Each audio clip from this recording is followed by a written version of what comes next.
C'est vrai? C'est des histoires vraies? Inquiétant quand même. Jamais su. Bon, et puis alors avec le manteau, hein, j'avais un bonnet, pareil, doublé rouge, avec la petite queue de lapin derrière, toujours tout blanc.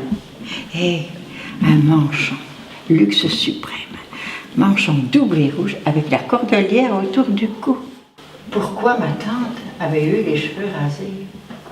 Alors bien sûr, évidemment, j'ai compris. Hein, mon père, qui venait de passer plus de 4 ans là-bas, de l'autre côté de la frontière, en vacances forcées. Et puis ma mère, qui pendant tout ce temps-là l'avait attendu, se demandant s'il allait revenir.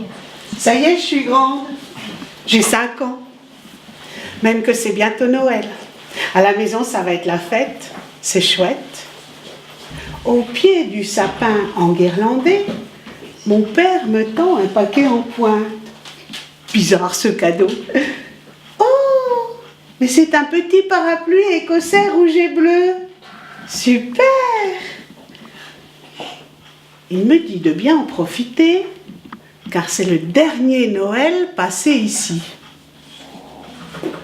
J'ai rien compris. Mais ça fait rien, on est bien. Finalement, je m'endors avec mon petit parapluie, rêvant de princesse et de chevalier traversant le temps.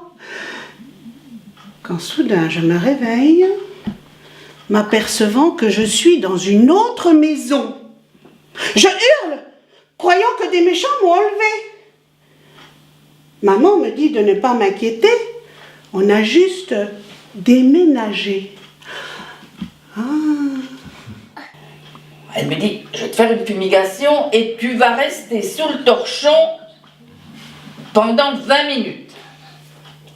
Et la voilà qui met les feuilles dans un bol devant moi et qui me met un torchon sur la tête.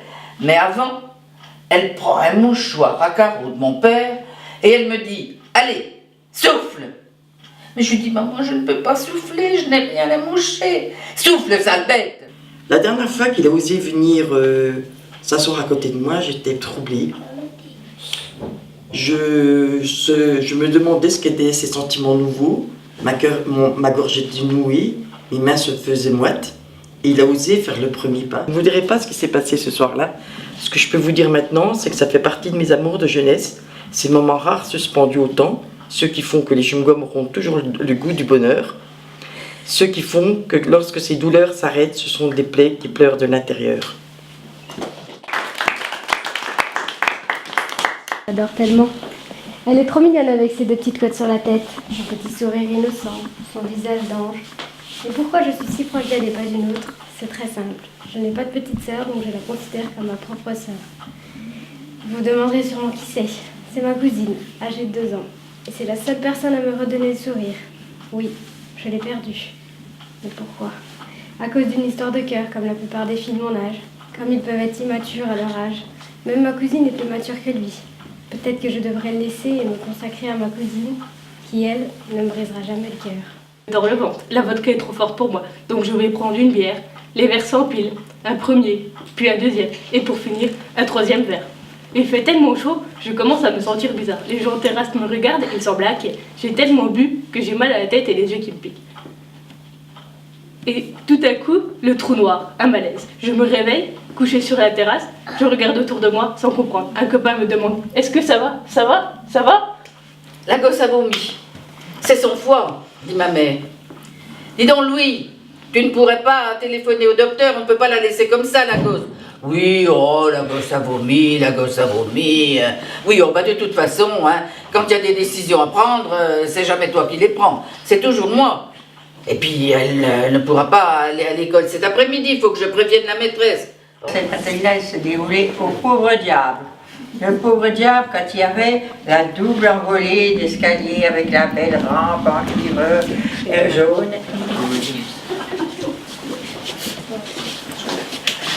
Ce qui est bien, c'est que ça change par le programme. Tu ne demandes pas par où, tu me demandes. À ce moment-là, jeune institutrice remplaçante, j'étais nommée à l'école de Buvin, un petit hameau un peu éloigné des Avenières de grands villages. Le directeur de l'école des Avenières, venant conduire sa fille qui était interne à Grenoble, me ramenait aux Avenières, jusqu'à l'école des Avenières, jusque devant sa porte. La bergerie, ils ont ragé toute la nuit. Elle devait rôder autour. César, il paraît même qu'il a pris son fusil. Eh ben moi aussi, hein. Si elle s'approche de ma porte, moi aussi je prends le fusil, tiens. Ah, c'est une bête qui est longue, longue comme ça, hein. Et puis qui est maigre. On dirait qu'elle n'a pas mangé depuis 20 ans. Comme elle me semblait immense, mais le silence était total aussi dans la voiture. Je regardais défiler les kilomètres, je regardais défiler le temps. Je fais le bilan de ma vie et me dis que finalement, après toutes ces galères, j'ai pas trop mal réussi. J'ai élevé seule mon enfant. Ma famille étant partie depuis longtemps au paradis. Mais non, monsieur. Pas les petites gobilles qui sont là, c'est pas ça qu'on va ramasser. Ça, c'est pas encore le coin. Ah, si, il y a un truc à faire, faut faire un tour là. Ça s'appelle la grotte du Banatier, faut regarder. Vous avez préparé la la machine. Non, mais pas celle-là. Celle-là, elle est trop petite, elle ne va pas. J'ai La mis les grosse bassine. je Prends te la dis. grosse, prends la grosse. Eh ben oui, ben je veux la grosse. Je veux la grosse. Tu sais pourquoi? Non. Ben Pourquoi parce que tu je l'as connais la tare. Ah oui. Mais il n'écoute jamais. Non mais tu n'as qu'à...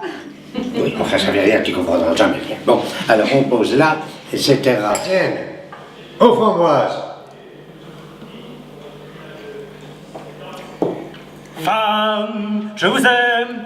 Femme, je vous aime. Je n'en connais pas de si facile. Je n'en connais pas de si fragile. Et difficile. Oui, difficile. Vous connaissez Longville, le café du Pont? Oui. Eh ben, c'est une histoire véridique en plus. J'avais des copains qui étaient au bar et puis ils faisaient des paris. Puis moi, les paris, faut pas me le dire 2 fois parce que les paris, j'y relève. Et puis ils pariaient de boire 10 ricards sans eau, un derrière l'autre. Ben, je dis, moi, je parie. Mettez 10 verres de ricard, vous servez 1 dose par verre de ricard et vous mettez 100 francs au bout. Parce qu'il y a toujours une histoire de sous. Et un ricard avec de l'eau. Va partir boire 1 ricard. Mais moi, j'ai l'habitude de boire du ricard parce que quand je suis malade, j'ai des problèmes de ventre, je bois un ricard sec. Et ça se passe, meilleur que le médicament. Je bois le 2e ricard, il était un peu sec. Le 3e, il descendait un peu mieux. Et je les ai bu un derrière l'autre. J'arrive au 10e, mais c'est que j'ai pris vite mes 100 balles. Je les ai mis dans la poche des fois qu'ils payent la tournée avec. Puis j'ai bu le 11e. Dans l'appartement de la rue du Coq-d'Âne, il y avait des séances où maman nous enlevait les poux. Seule occasion où elle s'occupait de nous. La Marie-Rose, le peigne fin. « Aïe, tu me fais mal, tais-toi !» Et elle continuait. Un jour, elle nous a demandé ce qu'on voulait comme cadeau.